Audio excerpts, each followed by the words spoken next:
আসসালামু আলাইকুম সুপ্রিয় দর্শক। দেশ এবং দেশের বাইরে যেখান থেকে দেখছেন প্রত্যেককে জানাই সাদর আমন্ত্রণ ও অন্তঃস্থল থেকে ভালোবাসা। দীর্ঘদিন পর আবার ভিডিওতে আসলাম।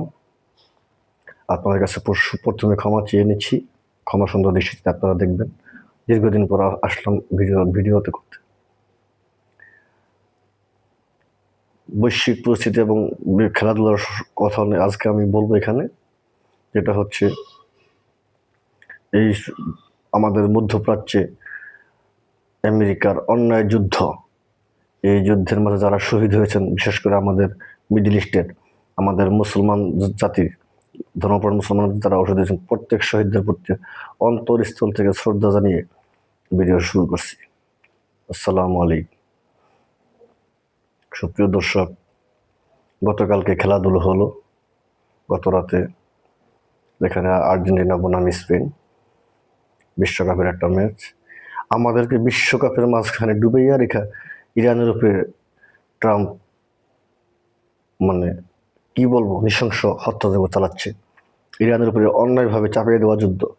অ্যাকচুয়ালি এখানে কিন্তু আমেরিকার কোনো স্বার্থ নেই, স্বার্থটা হচ্ছে ইসরায়েলের স্বার্থটার কারণে এটা হচ্ছে। তো মূলত কথা যে আমেরিকার জনগণ কিন্তু সায় দিচ্ছে না। এখানে ইসরায়েলি লবিং কাজ করছে, যে লবিং এর কারণে আজকে এই অবস্থা। মানে আমেরিকা এখানে না আসা পারে না, কারণ পৃথিবীর 74% টাকা হচ্ছে জায়োনিস্টদের হাতে। জায়োনিস্ট এবং জায়োনিজম এদের হাতে 74% টাকা, আর বাকি 26% টাকা হচ্ছে আমাদের সারা পৃথিবীর মানুষের কাছে। এই ওয়ার্ল্ড কাপের ফাইনালের বিশ্বকাপ বিতরণী ম্যাচ দিয়েও ডোনাল্ড ট্রাম্প ইরানের উপরে মানে অতর্কিত হামলা চালিয়েছে গত রাতে। এটা আমরা ঘৃণা করি, কারণ খেলা হচ্ছে শান্তির জন্য।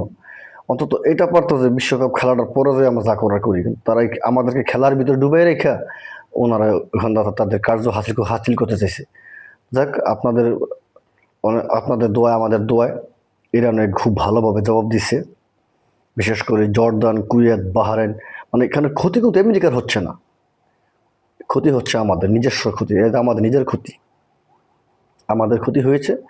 এই ক্ষতির কারণে মনে করেন আজ মুসলিমরা ধ্বংস হয়ে যাচ্ছে। কিন্তু আমাদের মিডল ইস্টের যে 7-8টা দেশ আছে, বিশেষ করে যারা নাকি G7 দেশভুক্ত, বিশেষ করে সৌদি আরব, কুয়েত, কাতার, বাহরাইন, আবুধাবি, এরা হইলো মনে করেন যে আমেরিকার 5-8টা দালাল। এই দালালির কারণেই আজকে ইরানের এই অবস্থা, আমাদের মুসলিমদের এই অবস্থা। বিশেষ করে আমি বলবো যেটা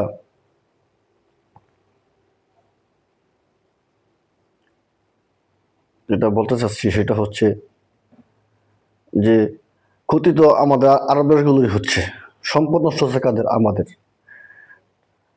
অথচ এখান থেকে তারপর আমরা আমেরিকার পাশা দেব। আমাদেরকে আমেরিকা দেখাইতেছে জুজুর ভয়। মানে ইরান আমাদের ক্ষতি করবো কে? ইরান কাজ পর্যন্ত কোনো মুসলিম রাষ্ট্রের উপরে কি অ্যাটাক করছে বা না? আমি শুনি নাই। ইরান ইরাক যুদ্ধ লাগছে মানে ইরাক সাদ্দাম হোসেন আমেরিকা চালে পরে যুদ্ধ করছে, ইরান কিন্তু আগে অ্যাটাক করে নাই। ইরাক অ্যাটাক করছে পরে ইরান অ্যাটাক করছে 81-এর দিকে, তখন আমরা ছোট। 89, 88, 89 দিকে, 90 সালে যে যুদ্ধটা হয়েছিল ইরাক ইরান যুদ্ধ, দীর্ঘদিন 8 বছরের যুদ্ধ হয়েছিল। তখন আমরা ছোট, আমরা শুনছি দেখছি, কিন্তু আজ পর্যন্ত কখনোই শুনি না যে ইরান এবং আমেরিকান জনগণ জানে যে ইরান আমেরিকার জন্য থ্রেট না। এখানে একটা কৌশল অবলম্বন করছে ইরান, স্পেশালি মানে আমেরিকা ইরানের সাথে কৌশল অবলম্বন করছে এটা, যে এখন হলো আমেরিকার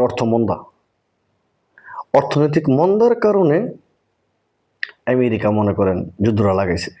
যেরকম আমেরিকা কিন্তু নিজস্ব একটা তেলের ভাব আছে, যেমন উনি ভেনেজুয়েলা দখল করে নিকোলাস মাদুরো যেমন উঠে নিয়ে গেল তার স্ত্রীর সহ, ওখানে যেমন পুরো তেলটা ভেনেজুয়েলা তেলটা যেমন আমেরিকার হাতে এখন।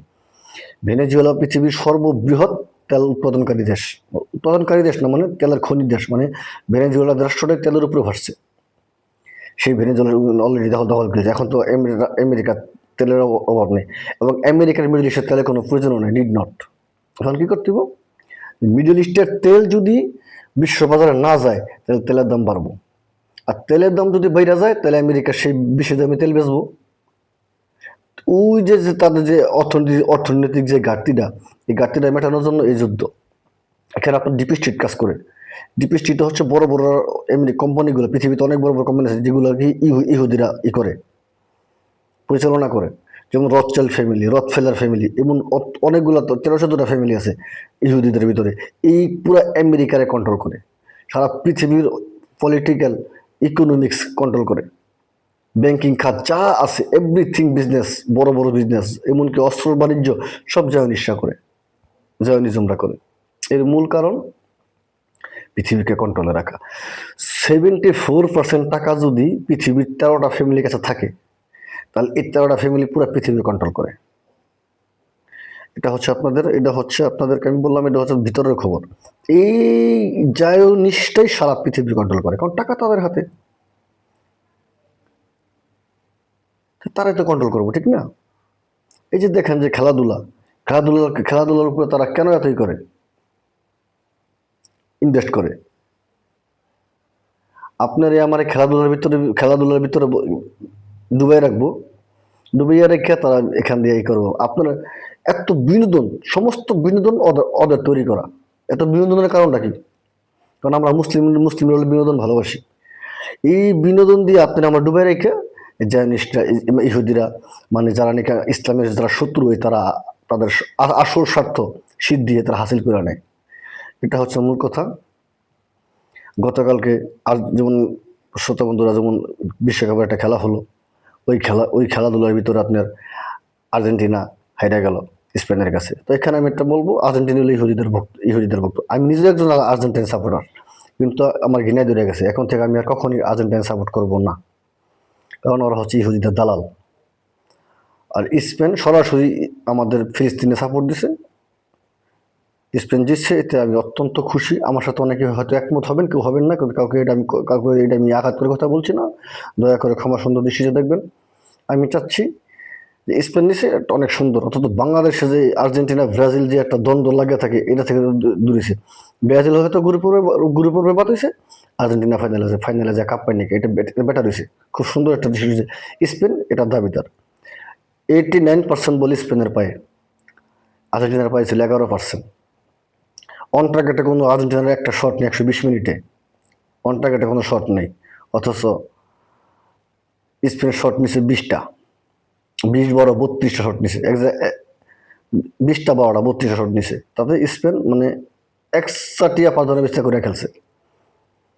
এই বিশ্বকাপ খেলার অনুষ্ঠান ডোনাল্ড ট্রাম্প আইসা পুরস্কার বিতরণী অনুষ্ঠানে ছিলেন, এবং বিশ্বকাপের যে ট্রফিটা আমাদের ফিফা প্রেসিডেন্টের সাথে দিলেন, ইনফান্তিনোর সাথে তিনি তার স্পেনের প্লেয়ার ধার দিলেন। দেখেন স্পেনের প্লেয়াররা কতটুকু মানে ডেলিগেটেড, তারা ডোনাল্ড ট্রাম্পের সাথে অত মানে এই মেলা মেশা কুলাকুলি পছন্দ করেন নাই। তারা আস্তে উপর ভদ্রভাবে মানে ট্রাম্প অ্যাভয়েড করে চলে গেলেন, কারণ আমেরিকার সাথে স্পেনের সাথে বর্তমান সম্পর্ক ভালো না। কারণ ওই যে ফিলিস্তিনে সাপোর্ট দিছে, এ কারণে ট্রাম্পের সাথে ওদের সাথে ভালো। দেখেন একটা বর্তমানে বিদ্রোহী রাষ্ট্র স্পেন, এরা আমাদের মুসলমান, এরা ফিলিস্তিনে চিনল, অথচ আমাদের আরব গালফ ফিলিস্তিনে চিনল না। চিনে না এটাও বলবো না, এখানে অনেক কিছুর খেলা আছে, কিন্তু তারা তাদের স্বার্থ দেখে। এই যে আজকে ইরানের লগে আমেরিকার লগে যুদ্ধটা হইতেছে কেন? ইরানের লগে মুসলিম কান্ট্রি গুলায় এক লাগে হইয়া যুদ্ধ কর, তাহলে তো আমেরিকা এখান থেকে পলাই যায় না। আমেরিকারে গাড়ি দেবো, গাড়ি থেকে মাঠে দেবো, এখন কিছু করারও নেই। যেহেতু কি একটা কথা আছে না, বাংলা কথা, যে নিকা বইছে না হাঙ্গা বইছে, হাঙ্গা বইয়া গেছে, মানে এটা থেকে তো একবারে তো আর সরতে পারে না, ঠিক না? এখন মনে করেন সরেও না, এই কারণে সরাতে পারেও না। এখন ইরান মারবো, মাইরে কোনো ওষুধ নেই, মেরে আমেরিকার এখান থেকে সরাইব। তো শ্রোতা বন্ধুরা, যে জর্দানে কিন্তু এখন 100টি আঘাত করতেছে ইরান, কারণ এই যে কাতার, কুয়েত, বাহরাইন যে ঘাটিগুলো ছিল, সৌদি আরবে যে ঘাটিতে ইরান মারছে না, মারার কারণে এখান থেকে অনেকগুলো যুদ্ধাস্ত্র জর্দানে 3-4টা ঘাটিতে নিয়ে সরাই রাখছে, এবং কিছু অর্থ ইসরায়েলে নিয়ে রাখছে। সব তো ইসরায়েল নিয়ে রাখতে পারে না, জর্দানে রাখছে, কারণ ইরান থেকে জর্দানের দূরত্ব অনেক বেশি। এখন ইরান করছেটা কি, ওই জর্দানই মারছে। আর এখানে পিছনে ছিল রাশিয়া এবং চায়না, যে স্যাটেলাইট প্রযুক্তি দিয়া মানে পিন পয়েন্ট অ্যাটাক। এবং আজকে ইরাকের যে একটা ঘাঁটি আছে আমেরিকা, ওখানেও মানে একটা ড্রোন মানে ধ্বংস ছিল, ওই ধ্বংসাবশেষ মানে সহায়তা দিয়ে মানে ওখানে কিছু রয়ে গেছে, মানে ড্রোনের ভিতরে কি বলে এক্সপোজ রয়ে গেছে, এক্সপোজ রয়ে গেছে মানে কি কি বলে ওইটা, যে বোমার বোম যে বিস্ফোরক রয়ে গেছে, ওইটার হয়তো যে এক এক মার্কিন সেনা ছিন্নভিন্ন হয়ে গেছে, নিহত হয়ে গেছে। জর্দানে একটা ঘাঁটিতে প্রায় বোমা বম্বিং করা হয়েছে, ওখানে অনেকগুলো সৈন্য মারা গেছে, কিন্তু আমেরিকা কয় 2 জন মারা গেছে। এই যুদ্ধে পর্যন্ত আমেরিকার না হলো 500+ সৈন্য মারা গেছে, কিন্তু আমেরিকা কয় 3 জন 4 জন। আর আমেরিকা কখনোই তাদের ক্ষতির কথা তারা স্বীকার করে না মিডিয়ার সামনে। এবং আমি চাচ্ছি ইনশাল্লাহ আল্লাহর রহমতে ইরান বিজয়ী হবে এবং আমেরিকার এখান থেকে চূড়ান্তভাবে পরাজয় হবে। আমাদের মিডল ইস্ট থেকে মানে গালফ কান্ট্রিগুলো থেকে আমেরিকা চিরতরে বিদায় নিবে। ইরান এখানে কোনো শান্তি চুক্তি যেন না করে, একমাত্র যুদ্ধই সমাধান, যুদ্ধ ছাড়া কোনো কথা নেই। এই যুদ্ধই ইরান এবং আমাদের পুরো আরব গালফ স্বাধীন হবে ইনশাল্লাহ। এই আশা ব্যক্ত রেখে আপনাদের কাছ থেকে বিদায় নিচ্ছি। আসসালামু আলাইকুম। দয়া করে লাইক শেয়ার কমেন্ট করবেন।